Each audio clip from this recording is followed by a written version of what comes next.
Hello friends, स्वागत है आपका गुरु विद्या पर। और आज हम पढ़ रहे हैं जनरल नॉलेज क्वेश्चंस की Indian polity and constitution series. इसके अंदर अपन इंडियन पॉलिटी और कॉन्स्टिट्यूशन से रिलेटेड क्वेश्चंस पढ़ेंगे। तो हम स्टार्ट करते हैं फर्स्ट क्वेश्चन से। Which one of the following is the largest committee of the parliament? कि पार्लियामेंट में जो है वो सबसे लार्जेस्ट कमेटी कौन सी, सबसे बड़ी कमेटी कौन सी है इन चारों में से? तुम्हारे पास चार ऑप्शन है। ए है the public accounts committee, B है द एस्टिमेट्स कमेटी, सी है the committee on public undertakings, या फिर डी है द कमिटी ऑन पिटिशंस। हमारा आंसर क्या है? B, the estimates committee. जो एस्टिमेट्स कमेटी है वो सबसे बड़ी कमेटी है पार्लियामेंट की। ठीक है, आगे चलते हैं अब हम।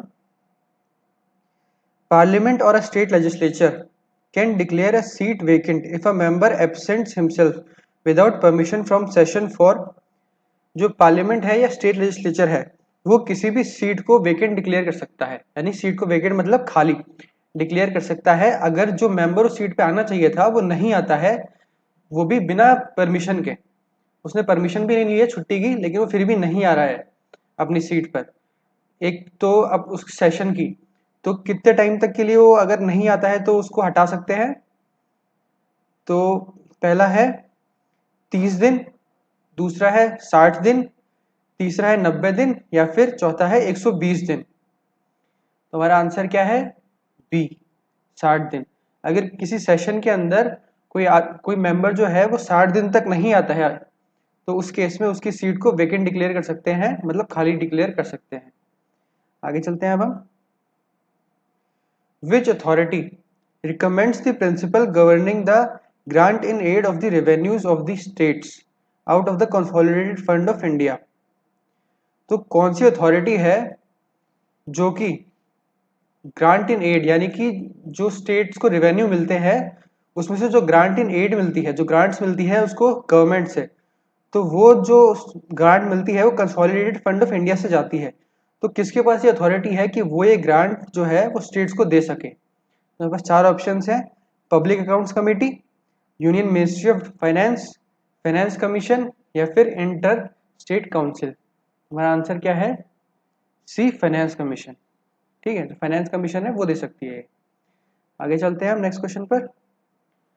How many times can the president of India written a non money bill pass by parliament? तो जो प्रेसिडेंट है इंडिया का वो कितनी बार ऐसा कर सकता है कि जो नॉन मनी बिल है, मतलब उसके पास एक बिल आया है जो कि मनी बिल नहीं है, उसको वापस पार्लियामेंट में रिटर्न कर दे, जो कि पार्लियामेंट ने पास किया हुआ है? तो हमारे पास चार ऑप्शन है। ए है ट्वाइस, बी है वंस, सी है थ्राइस यानी 3 बार, या फिर डी है नेवर या कभी भी नहीं। हमारा आंसर क्या है? B, once.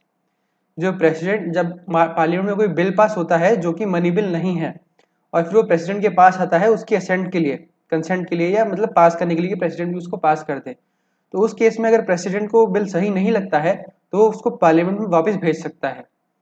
लेकिन वो ऐसा कितनी बार कर सकता है? सिर्फ एक बार।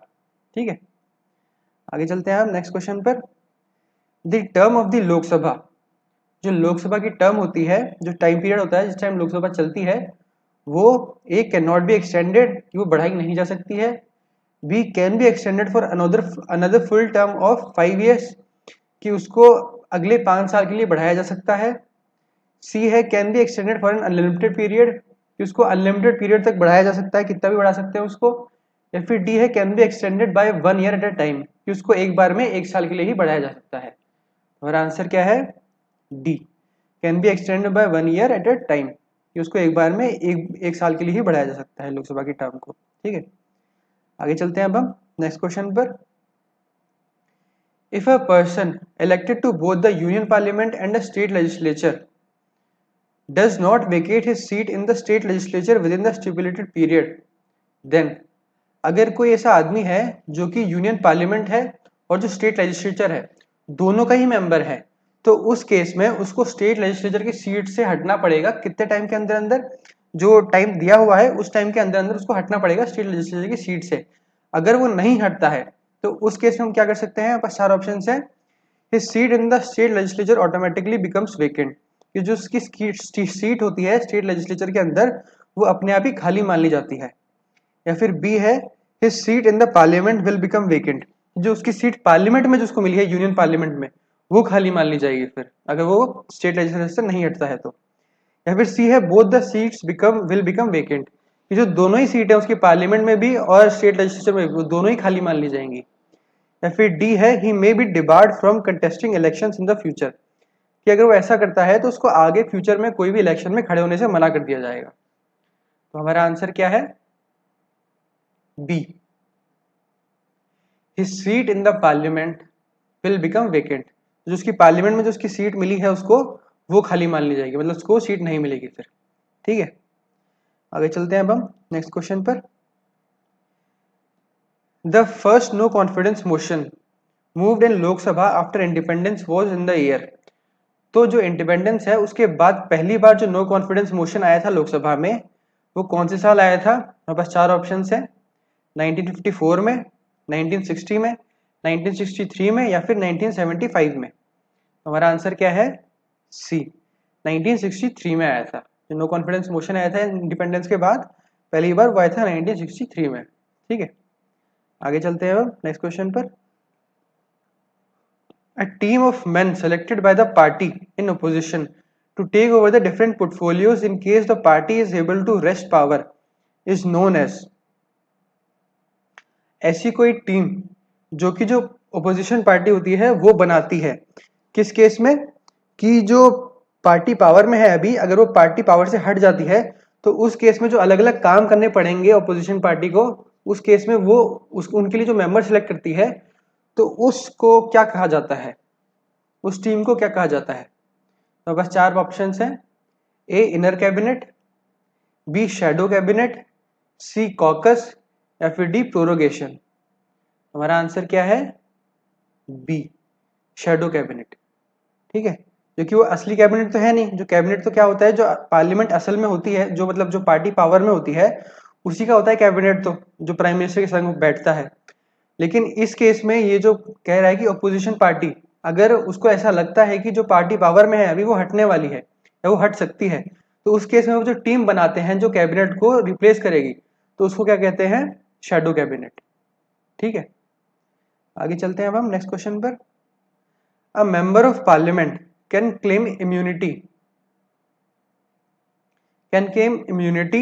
जो एक पार्लियामेंट का मेंबर है वो इम्यूनिटी क्लेम कर सकता है अगर both from civil as well as criminal cases, कि जो सिविल और क्रिमिनल केसेस होते हैं दोनों से इम्यूनिटी मिलती है उसको, कि जो सिविल केस होगा या फिर कोई क्रिमिनल केस होगा, दोनों केसेस में जो मेंबर है पार्लियामेंट का उसको कोई हाथ नहीं लगा सकता, उसको इम्यूनिटी मिली हुई है। या फिर बी है फ्रॉम सिविल केसेस ओनली, कि खाली जो सिविल केसेस होते हैं उन मामलों में ही उसको इम्यूनिटी मिलती है मेंबर ऑफ पार्लियामेंट को। या फिर सी है फ्रॉम क्रिमिनल केसेस ओनली, या फिर खाली क्रिमिनल केसेस के केस में मिलती है उनको इम्यूनिटी।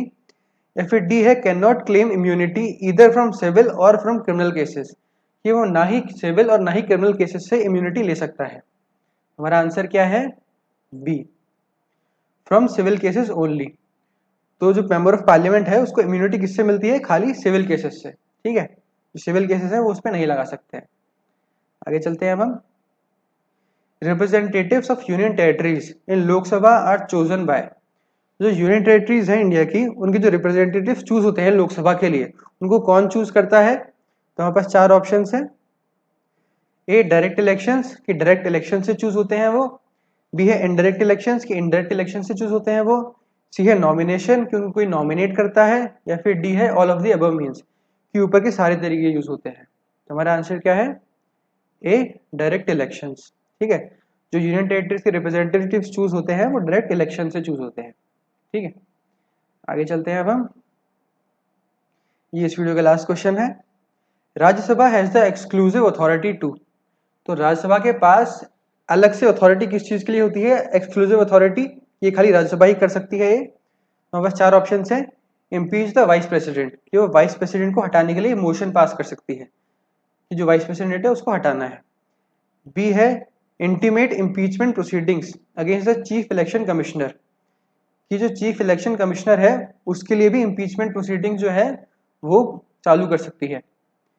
सी है recommend the creation of new all India services, कि वो रिकमेंड कर सकती है कि भाई एक नई ऑल इंडिया सर्विस बनाई जाए। या फिर डी है ऑल ऑफ दी अबव, कि ऊपर के सारे काम कर सकती है वो। हमारा आंसर क्या है? C, recommend the creation of a new all India services, जैसे कि आईएएस हुआ, आईएफएस हुआ, आईपीएस हुआ, ये ऑल इंडिया सर्विसेज है, तो ऐसी कोई नई सर्विसेज को वो बनाने के लिए कह सकती है। ठीक है, तो इसी के साथ हमारे क्वेश्चंस इस वीडियो के खत्म होते हैं। उम्मीद है कि आप लोगों ने कुछ नया सीखा होगा। अब मिलेंगे नेक्स्ट वीडियो में नए क्वेश्चंस के साथ, तब तक के लिए धन्यवाद।